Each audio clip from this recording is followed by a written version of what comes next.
الحمدللہ رب العالمین والصلاة والسلام علی رسولہ محمد وعلیہ وصحبہ اجمعین۔ اعوذ باللہ من الشیطان الرجیم، بسم اللہ الرحمن الرحیم۔ جاء الحق وذهق الباطل ان الباطل كان زهوقا آمنت باللہ صدق اللہ العلی العظیم۔ صلاۃ والسلام علیک یا سیدی یا رسول اللہ وعلی آلک وصحابک یا سیدی یا شفیعنا یوم الجزاء۔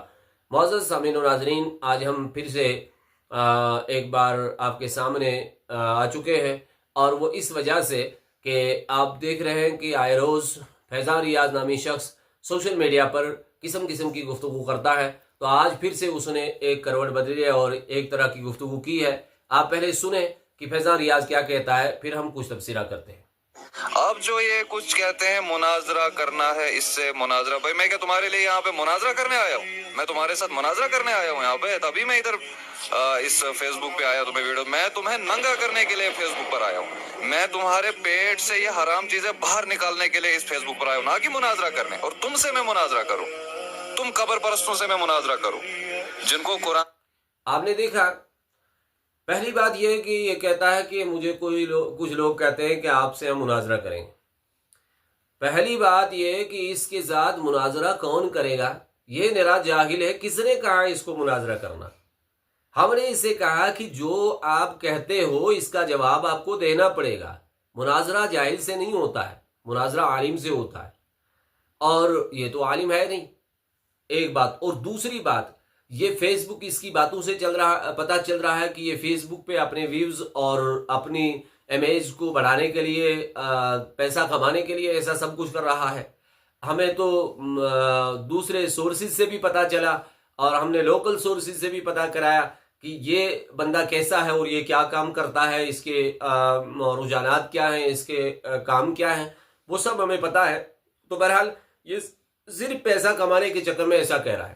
تو ہم فیضان ریاض کو کہتے ہیں، فیضان ریاض ہم مناظرہ کرنے کے لیے نہیں، ہم آپ کو سمجھا رہے ہیں، آپ سمجھو قرآن پاک کیا ہے اور قرآن پاک کو کیسے سمجھا جاتا ہے۔ مناظرہ آپ سے کون کرے گا؟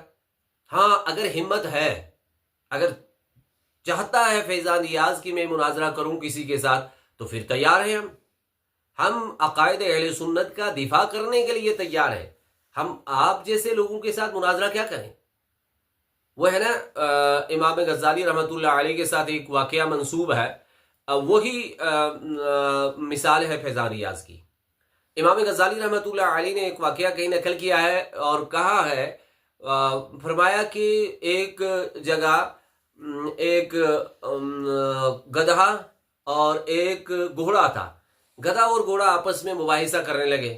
گدھے نے کہا کہ گھاس سفید ہوتا ہے، گھوڑے نے کہا کہ گھاس نیلا ہوتا ہے، سبز ہوتا ہے۔ اور پھر جب جانوروں کے بادشاہ کے پاس بات چلی تو جانوروں کے بادشاہ نے کہا کہ یہ گھوڑا جو ہے اس کو جیل میں بند کر دیا جائے۔ تو جب جیل میں گھوڑے کو بند کر دیا جائے تو پوری دنیا حیران ہوگی، گھوڑا سچ کہہ رہا تھا اور اسی کو جیل میں بند کر دیا گیا، یہ کیا وجہ ہے؟ پھر جب جانوروں کے بادشاہ سے پوچھا گیا یہ کیا وجہ ہے، گھوڑا تو حق پر تھا، اس کو جیل میں کیوں بند کر دیا گیا؟ تو بادشاہ نے جواب دیا، گھوڑے کو سزا اس لیے ملی کہ اس کو بیوقوف کے ساتھ مباحثہ کرنا، یعنی گدھے کے ساتھ مباحثہ کرنا کیوں تھا؟ یہ مباحثہ کرنا ہی نہیں تھا۔ جو اس نے بیوقوف یعنی گدھے کے ساتھ مباحثہ کیا، اس مباحثے کے لیے کی وجہ سے اس کو جیل میں بند کر دیا گیا۔ یعنی اس نے اپنے مقام کو نہیں سمجھا، اس کو پتا تھا کہ گھاس سبز ہوتا ہے اور گدھا سراسر جھوٹ کہتا ہے، تو پھر جھوٹے کے ساتھ اس نے مباحثہ کیوں کرنا ہے؟ یہی مثال ہے علماء اہل سنت کی اور اس گدھے کی، فیضان ریاض کی۔ یہ گدھے کی طرح بھونک رہا ہے اور آوازیں مار رہا ہے، سمجھ نہیں آتی ہے، اس کو پتہ ہی نہیں ہے کہ علم کیا ہوتا ہے۔ اگر ہم فیس بک پہ اتر آئیں تو پھر تو دیکھنا تجھے ننگا کیا جائے گا یا ہمیں ننگا کیا جائے گا، ہمیں پتہ نہیں ہے تو کون ہوتا ہے۔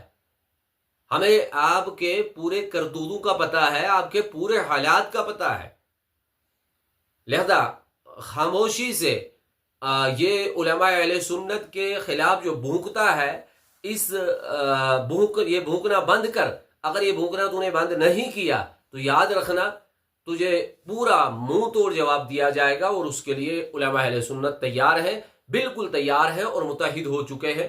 اللہ تعالی ہدایت عطا فرمائے۔ السلام علیکم۔